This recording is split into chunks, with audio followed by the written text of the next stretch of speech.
speakers today, presenters. I'm not sure if you all know who they are. This is Ish Ruiz, and Ish is a doctoral student at the Graduate Theological Union in Berkeley, and a religious studies instructor at a Catholic high school in San Francisco. Ish has offered workshops to high school faculty and staff on the care for LGBTQ plus students in Catholic schools, and is a member of the Marinus LGBT Initiative team, which published a resource titled Addressing LGBT Issues with Youth, a resource for educators. He is also a leading member of the young adults group at Most Holy Redeemer Parish in the Castro neighborhood of San Francisco, which is known for its integration of LGBTQ plus Catholics into the life of the church. Our other speaker is Brad Lachey. He's from Eskerwood, Louisiana. He's an educator, spiritual director, retreat facilitator, liturgical musician, and international development consultant. He has experience with diversity and equity efforts in higher education and has worked with efforts in community leadership and economic development.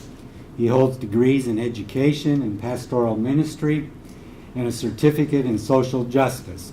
He's a member of the Marinus Social Justice Collaborative LGBT Initiative and a board assistant to Fortunate Families Incorporated, a resource and networking ministry with Catholic parents of LGBT children. Our third presenter is Beth Garasha. She has a master's degree. She lives just in Erlanger, Kentucky. She spent 38 years of her professional life teaching, most recently for the Adult Education Department of the South Bend Community School Corporation, where she taught high school equivalency classes. She has an MA Human Development from the University of Maryland and is a founding member of the Marinus Socialist Justice Collaborative's LGBT Initiative, the Listening Parents Coordinator for Fortunate Families, and a member of the Shecon community, a Marinus lay community in South Bend, Indiana. Where you live in South Bend now, right? Yes. She's from Erlanger, Kentucky. Yes. She's originally from Kentucky and lives in South Bend, Indiana with her husband, Tony. They have 3 grown children, 1 straight and 2 gay, and 2 granddaughters.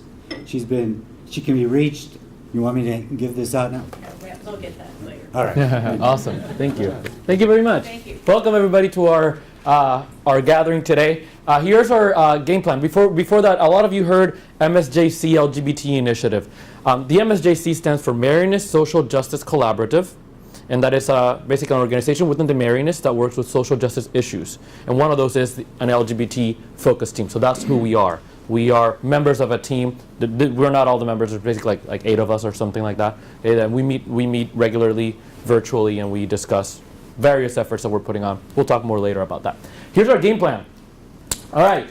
So we'll do a quick introduction activity, and Beth will go ahead and lead that. Then we'll have an informational presentation on sexuality and church teaching. The point of that is just so we are all on equal footing when it comes to some language. Okay, everybody has different experience with LGBT issues. We want to have at least a little bit of common language. After that, all 3 presenters will share a brief personal testimony, and we'll hopefully have that lead into some group discussion with a concluding prayer after that as well. Does that sound fair? Awesome. So I'm going to turn it over to Beth, who's going to lead us into a quick intro activity. Okay. So we're going to be passing around the microphone. I hope that's okay with you guys. Just ignore it.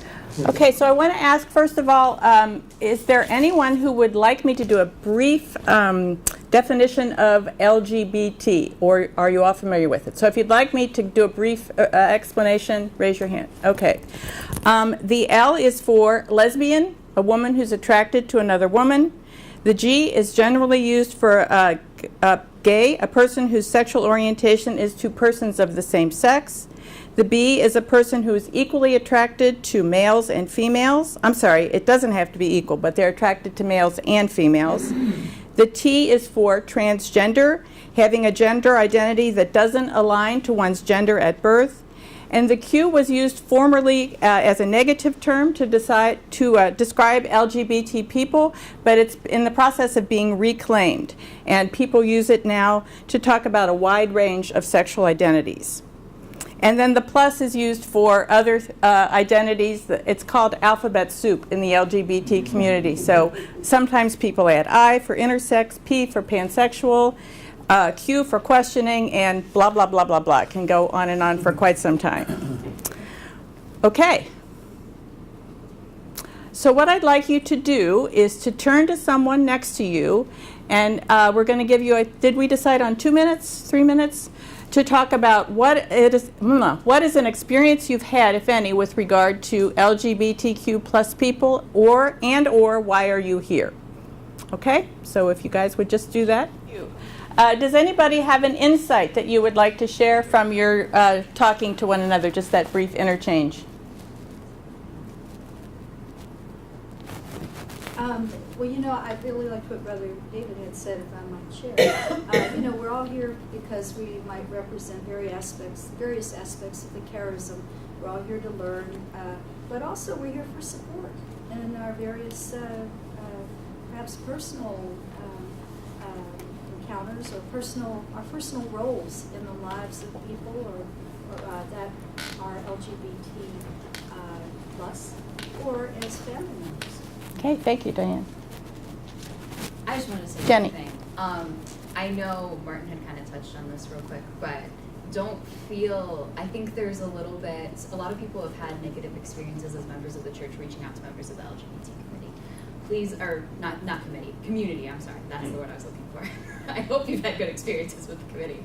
But on behalf of the entire LGBT plus community, please don't feel like this is going to be a situation where anybody's going to jump down your throat. Coming here and saying, I want to know how to be a good ally to the community, I don't know the language to use, I don't know the way to approach this as a spiritual person, that is completely acceptable, and we are so happy that you are willing to come here and learn and put yourselves in a situation that you might not be super comfortable with. So welcome. The A can sometimes, it stands for asexual and allies, so you are part of this community just as much as we are.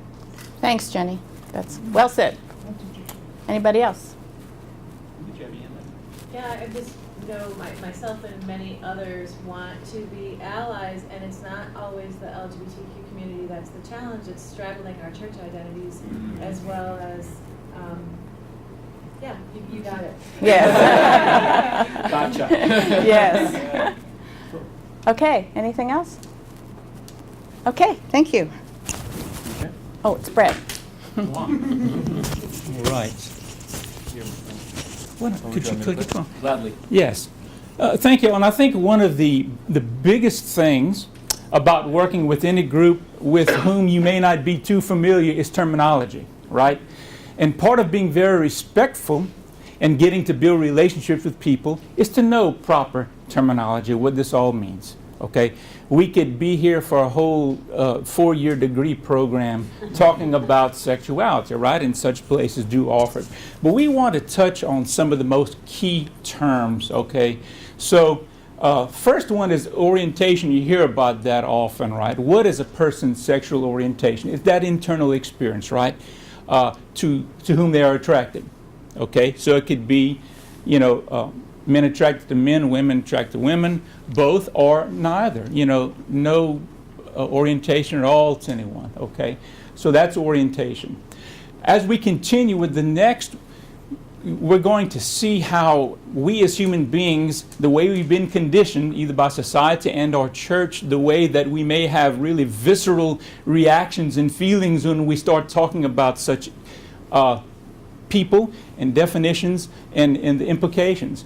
Most people in the world do identify as straight or heterosexual, that a person will have the romantic or strong attraction to a person of an opposite sex, a different gender, okay? But then the next really is when we get into possibly some very scary situations in certain societies, right? First, your identity. How do you identify that internal sense? You may have been born looking a certain gender by your body parts, right?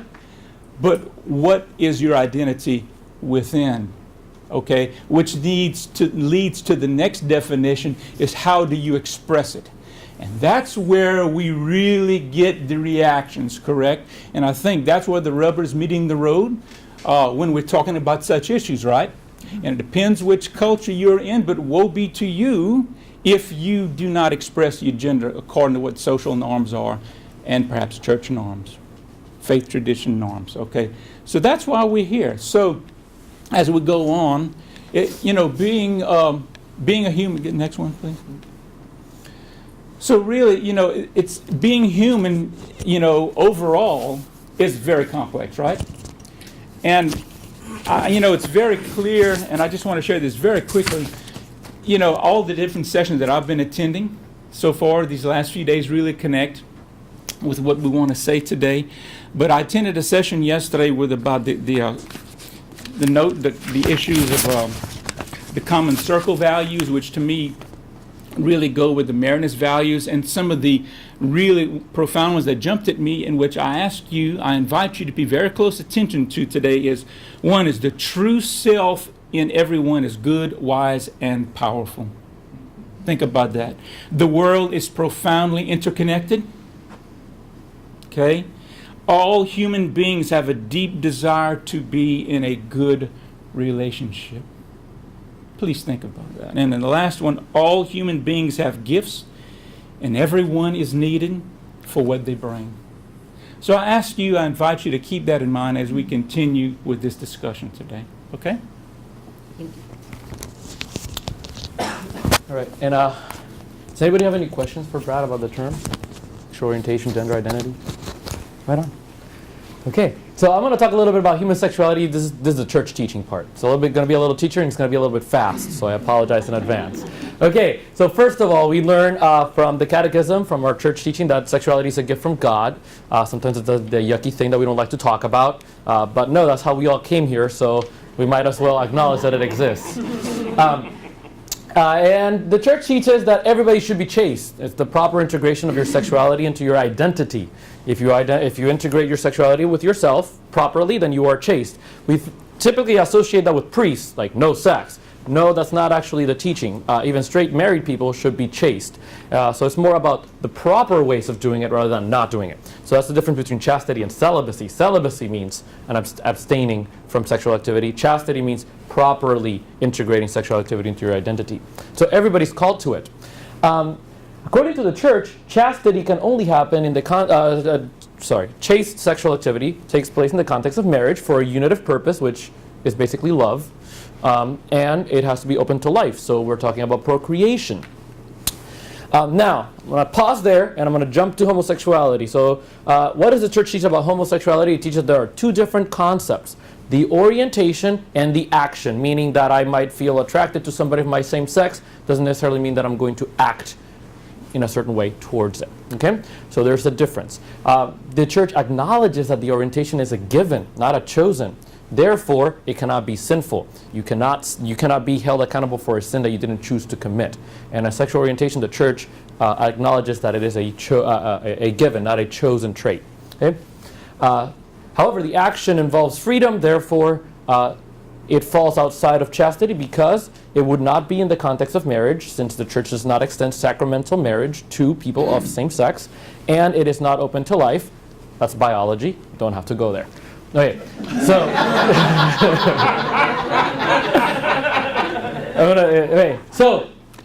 however, these teachings, the church is teaching. Sometimes we say, oh, let's grab this teaching and just teach it, and then we'll be good, and everybody will understand it. Well, that's a little bit incomplete and limited. The church is teaching. Every single one of the church's moral teachings come in a greater context, and so there are other teachings that are kind of linked to it. So I would say that the church's teaching on homosexuality has brothers, sisters, and cousin teachings that should always be taught together. One of them is that one on conscience formation. Basically, we all have a conscience. Okay? That's Homer's conscience. It's the innermost space where God speaks to us. Okay? And it is a lifelong process. So no matter how old and wise you are still probably forming your conscience about certain things in your life. So you're still trying to decide what is right, what is wrong. Okay? There's not going to be, unless you're Dumbledore, that's pretty much it. Sorry, Harry Potter joke. Okay, so that's a quote from the Catechism. I'm sorry it's so male-centered, but man has the right to act in conscience and freedom so as to personally make more decisions. He must not be forced to act contrary to his conscience, nor must he be prevented from acting according to his conscience, especially in religious matters. It means that when you form your conscience, you have to act by it. St. Thomas Aquinas said, I'd rather die excommunicated than violate my conscience. Okay, so conscience is your driving force when you make decisions.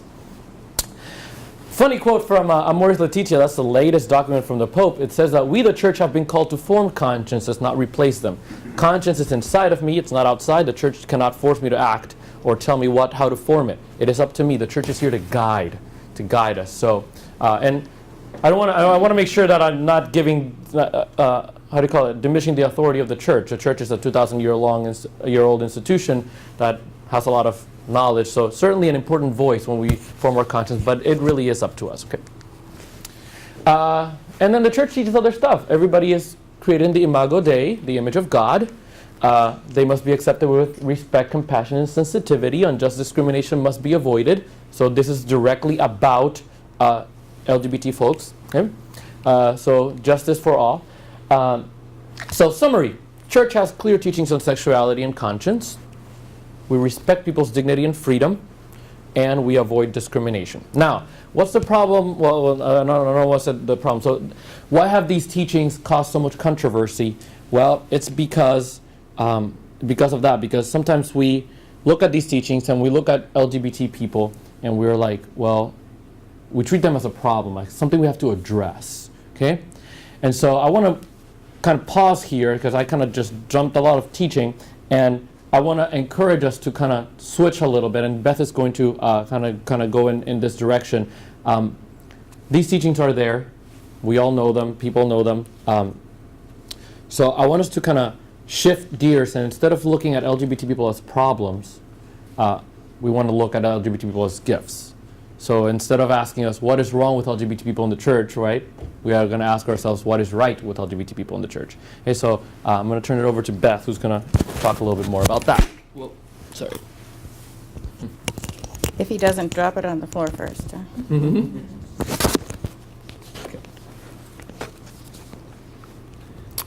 Okay, I think our first instinct with regard to the LGBT issue is to say to ourselves, well, one thing we have to do is make them feel welcome. We must make them feel part of the church. But then if you kind of shift that thinking around a little bit, you realize that they're already here. They're already part of our church. They're already with us. And so maybe more of what we need to do is to recognize who they are and to welcome their gifts and to acknowledge what they bring to the church.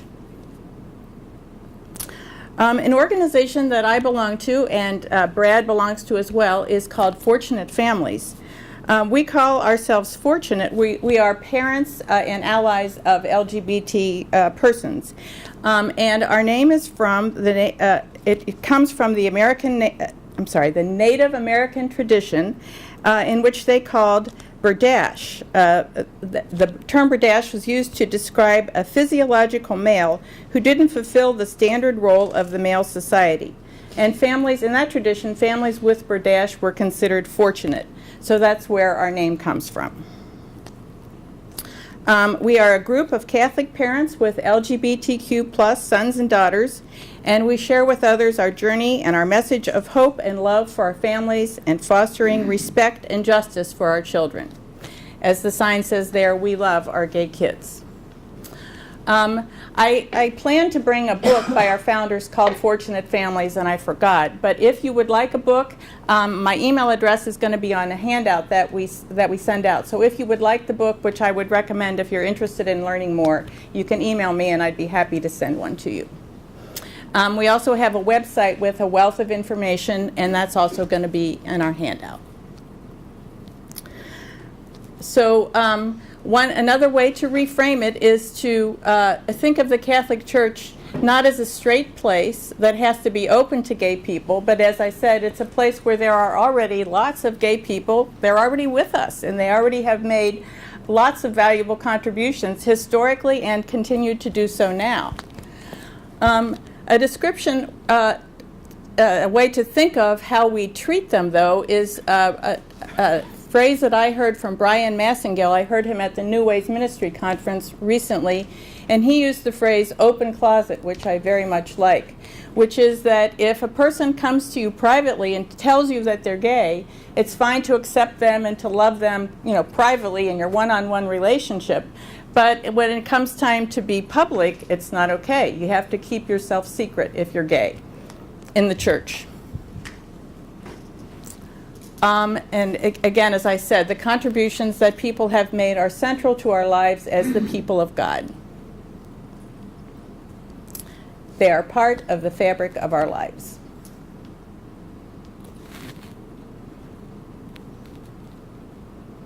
They're everywhere. Okay, so these are, I had such fun going through and picking out the pictures of the people to put on this slide. So all the people on those slides are gay, or maybe did not identify as gay, but had partners, and many of them identify as gay. So I'd like you just to look at the pictures and shout out the names of the people that you recognize. Shout out. Ellen DeGeneres. Mm-hmm. Ellen DeGeneres. Oscar Wilde. Ricky Martin. Eleanor Roosevelt. Lily Uh-huh. Tomlin. Lily Tomlin, yeah. Lily Tomlin. Who'd you say, Brian? James Baldwin. Oh, James Baldwin, yeah. Walt Whitman. Oscar Wilde. Walt Whitman, yeah. You guys are good, good. How about I change? Oscar Wilde. Okay, does anybody know this person? Okay. Is that Barbara Jordan? It is Barbara Jordan. Did you guys know she was gay? I didn't know she was gay. I just found out recently. Barbara Jordan. Yeah, she had a domestic partner. Yeah, awesome woman. How about this one? Does anybody know who this one is? That's Alan Turing. Alan Turing. Alan Turing, yeah. How about this one? Game. There's a movie about that. I don't think anybody said her. Anybody know her? Orange is the New Black? Yeah, Samantha Wiley. Samantha Wiley, yeah. Attention. I just ask you, please don't say it out loud, but take a little check on yourself now. We've thrown a lot of stuff at you, and we've given personal testimonies, so I invite you to really check what's happening here, okay? And be gentle with it, okay? It may be growing all over the place. It may be very peaceful, whatever it may be. So I just thank you for sticking with us up to this point, okay? Next thing we want to find out what's going on in your own life and your own experience, and maybe like right now. So what we're going to ask you to do is, we have some questions here. I'm not going to read it. You can do that. But we're about 20 people in here, so I invite you, if you could, maybe 5 groups of 4. You can move your chairs around, okay, and just kind of spread out the best we can. And let's go over these questions here.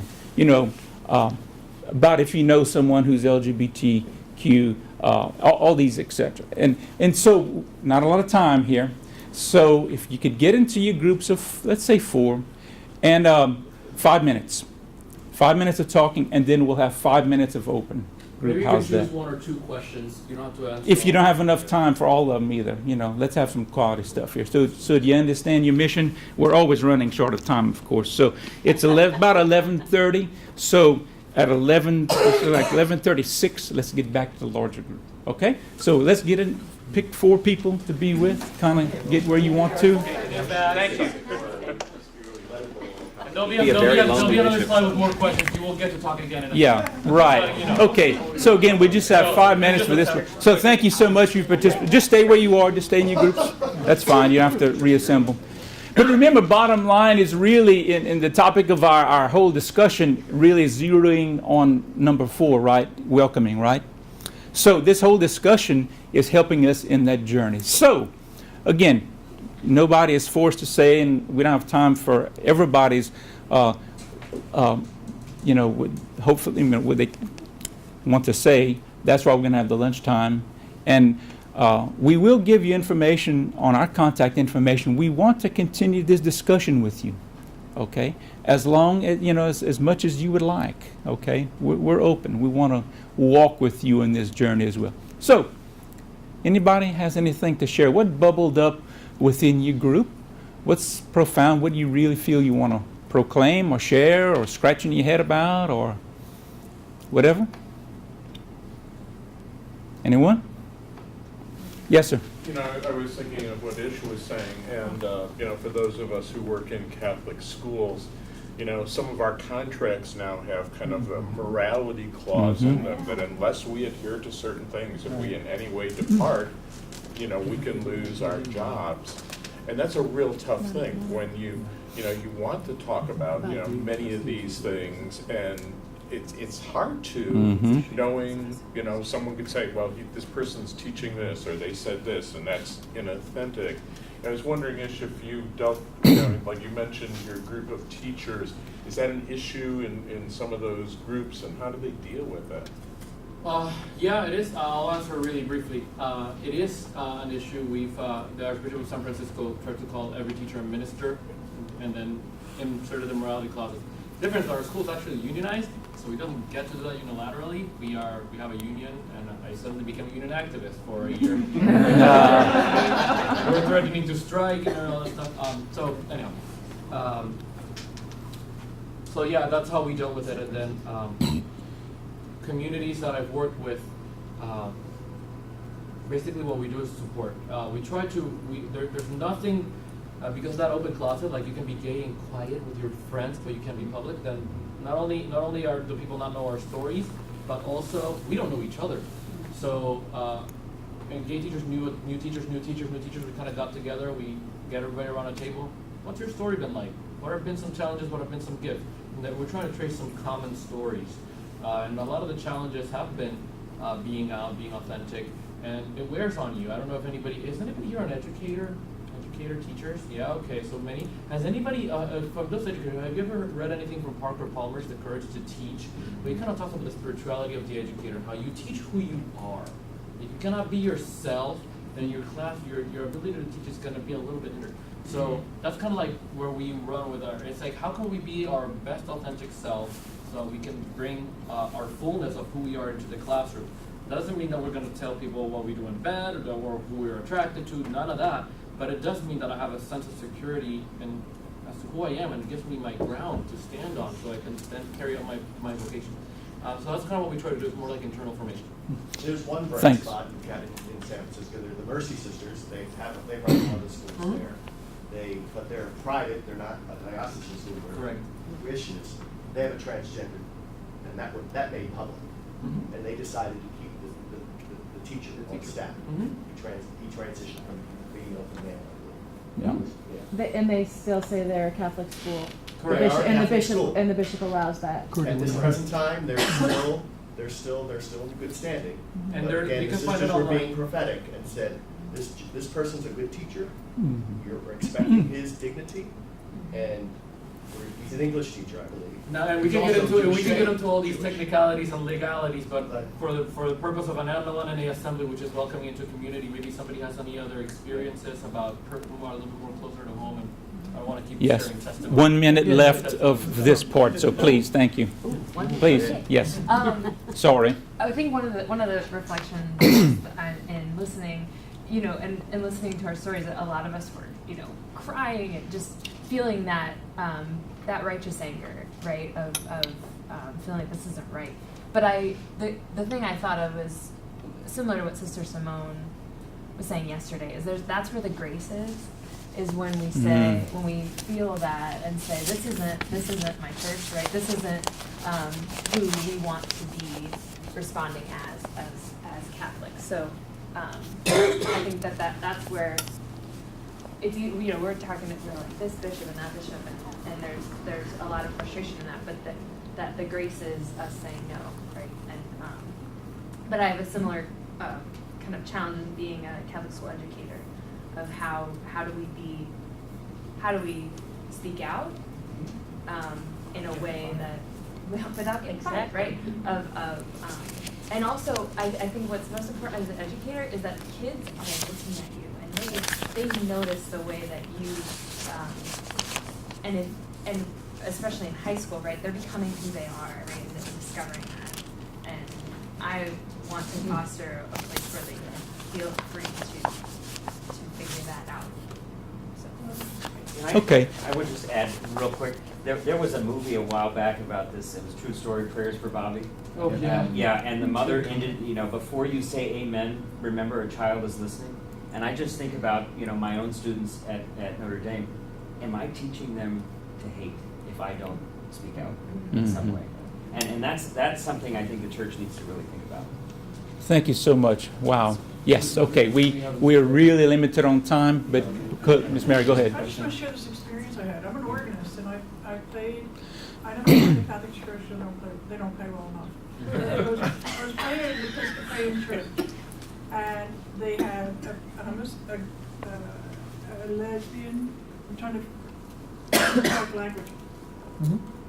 Priest, and she had a live-in partner, and they accepted it. And everybody was okay with it. You would be surprised, I think, the people that accepted and helped change things for you. But my concern was, I lost my job there because I wasn't homosexual. I wasn't lesbian or gay. She wanted to change the whole church to lesbian and gay people. Which, that's the danger. It's always got to be, this is my thought. Anyway, I'm only sharing this because it's hard, I know, to educate people. But they have to be educated.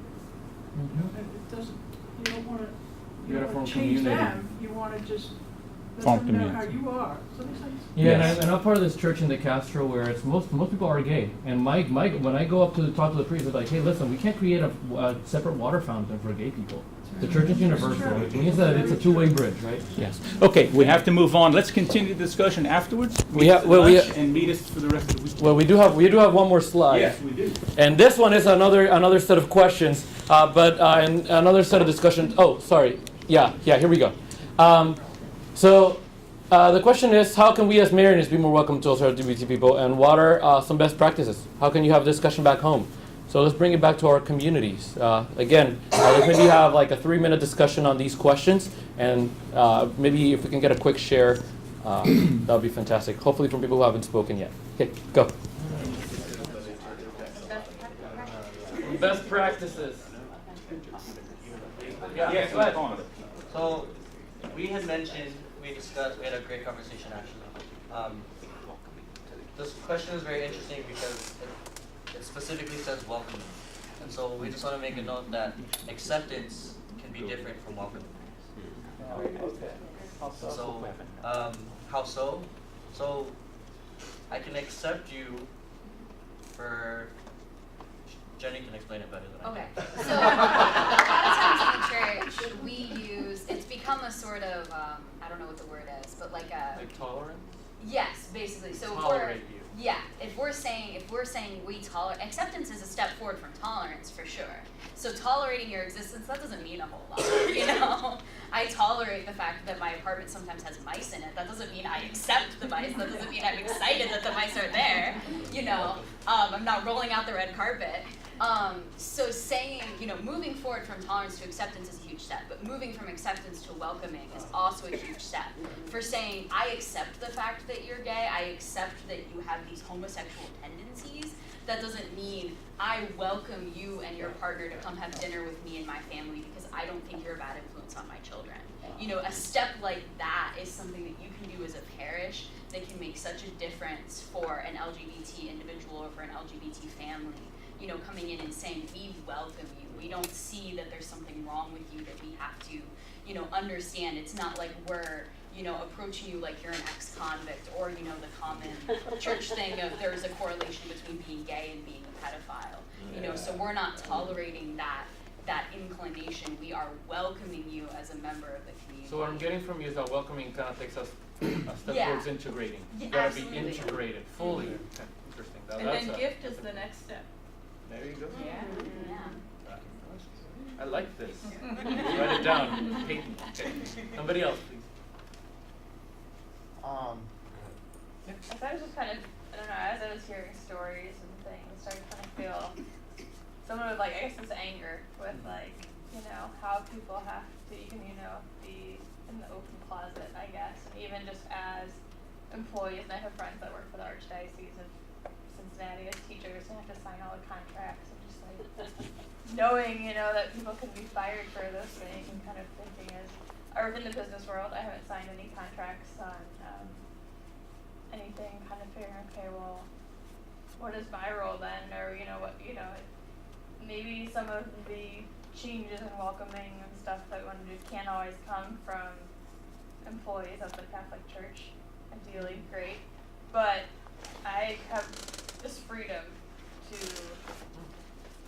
I'm not sure exactly do what or how, but just kind of feeling like that. Thanks for the insight. I think anger is a good thing. It motivates you. My anger motivates me all the time. I get pissed off and then I start writing letters and speaking out. Yeah. What was the Tony? The quote from St. Augustine? Hope has two beautiful daughters. Yeah. Beautiful daughters. One is Anger and courage. the way things are, and courage to change the way things are. Anger has two beautiful daughters. Sorry, hope has two beautiful daughters. Anger Yeah. and courage. You're right. It's interesting because I live this open closet. I'm a gay man. I'm also a brother. And Scandal. I know it's a scandal. It's scandalous. But I find myself to the point where I say I need to be more open. When I was working as a social worker in St. Louis, I was open to my staff, my team members in a Catholic agency. I wasn't open to the administration, but I was open to the team members. Now I work at a Catholic church now, back into the Catholic church, so I actually was able to share with the youth minister that because I didn't do it until he said something. Well, one of my teens came out to me, and I told him, I said, well, that team needs to find somebody to have a conversation with. I'll never tell the team that I'm a gay man because of issues that, but if you need somebody to be supportive. So I find myself creeping out of that open closet. This is the first time I've ever said that. I'm a gay man in a situation like and this. it's like A conversation on this. Awesome. Thank you. It's like what we were touching on before too. You have to we toe a fine line as LGBT individuals and as allies of what can we say that's safe? Because we have a responsibility to the young people in our parishes and our churches and in our communities to come out and say, I am an ally, I'm a person that you can talk to. If your parents kick you out, you can stay with me. Coming out and saying those things, those are radical acts as LGBT individuals and as allies. But you do have to keep in mind your safety. You have to keep a roof over your head and all of those things. So we're not, definitely pushing anybody in that extent, but to find that way, those small radical changes that you can make for a young person are so crucial. We have maybe time for a very small comment, 2 sentences long. Go ahead. In my work with LGBTQ students in ministry over a number of years, one of the things that I have discovered is that not every LGBTQ student is on the journey of disagreement with the church, at least at a particular stage. And so part of the challenge for them is to journey through images of self-hate or positive images of God, or being able to failure to live up to what the church asks of them. And I don't know where these students will be 10 years from now, but this is where they are now, trying to be in relationship with God, trying to be faithful, dealing with their own visions for themselves or their own failures or successes, whatever those may be, and that's I think we just can't presume that everybody here is struggling because they disagree with the church. Some are struggling because they agree with the church.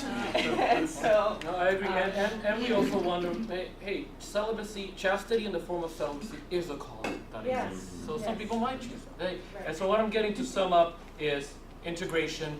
That's what we're called to do as Marianists, to do a bit more if you're able to. Even if you're a little bit restricted, to also do a bit more.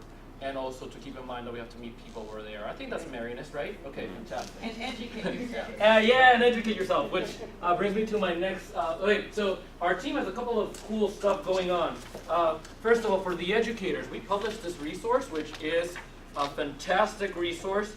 It has a lot of stuff on charism and how it applies to LGBT students. We have a couple of printed versions of this. Please only take this if you're going to use it and if you're an educator, etc. Okay, Brad put together this fantastic resource. It has more terminology, and this is the educate yourself part. It also has some cool websites and some cool book recommendations.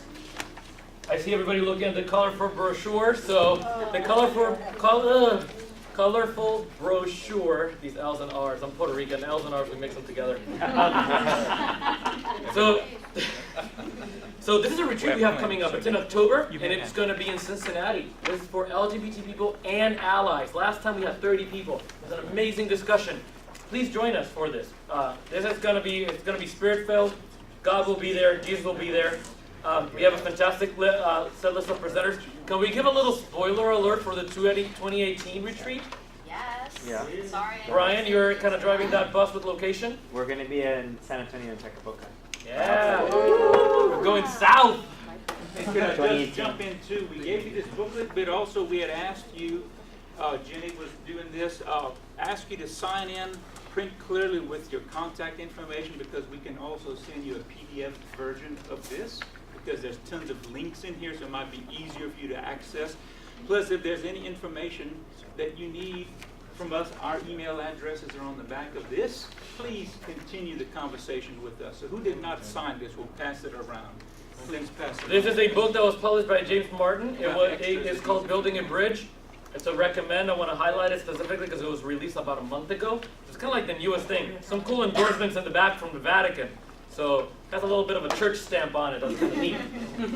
Thank you for letting that. Well, finally, they're talking about some conversations during lunch.